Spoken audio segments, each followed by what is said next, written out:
Hello. हाँ hello, का हो? शादी करके बहुत खुश बारू ना? अरे ना हो, कहाँ खुश बानी। अरे तक का भइल रे पगली, तनी वीडियो कॉलिंग उठावा। अच्छा ठीक बा। अरे तारा आँख में आंसू कैसे बा? हम का बताई। अरे का भइल बताओ। शादी को के अलियो जब नैहर से ससुरवा रे जान।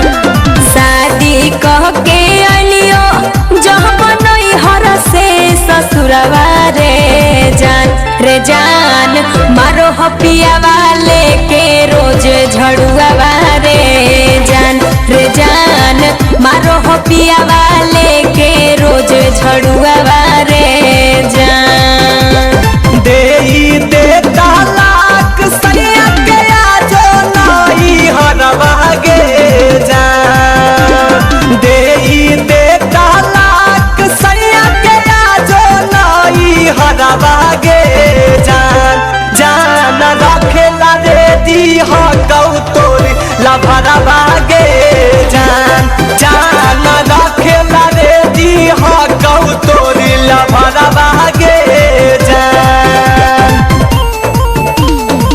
मारो हपिया वाले के रोज झड़ुआ रे जान।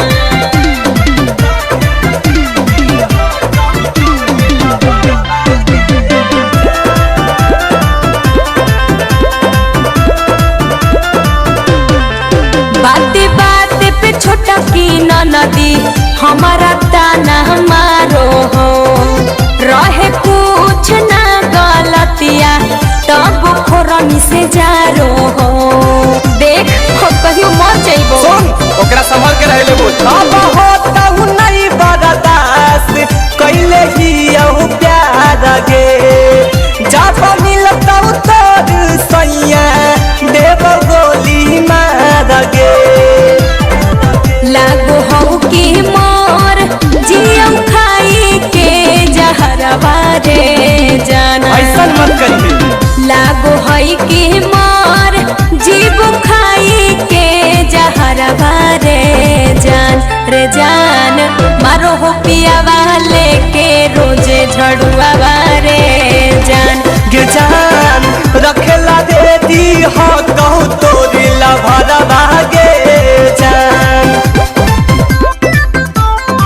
मारो हो पिया वाले के रोजे झड़ुआ रे जान।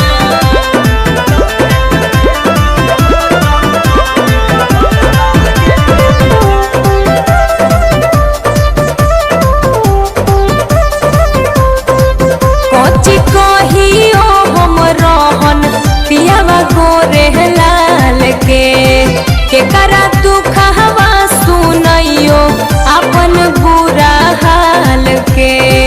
अरे तू चिंता काहे ले करो, हम ही है तेना ताना नाली है हकया मितावा जिंदा गे।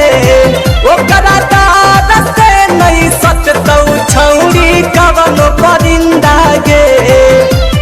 माई बाबू भेज के जिंदगी कोई दिल कोई अनहरवा रे जान। माई बाबू भेज के जिंदगी कोई दिल कोई अनहरवा रे जान मारो हो पिया वाले के रोजे झड़ुआ रे जान। गे जान रखेला दे दी हो कहू तोरे लभरवा गे जान। अब तू ही बताओ की करिए।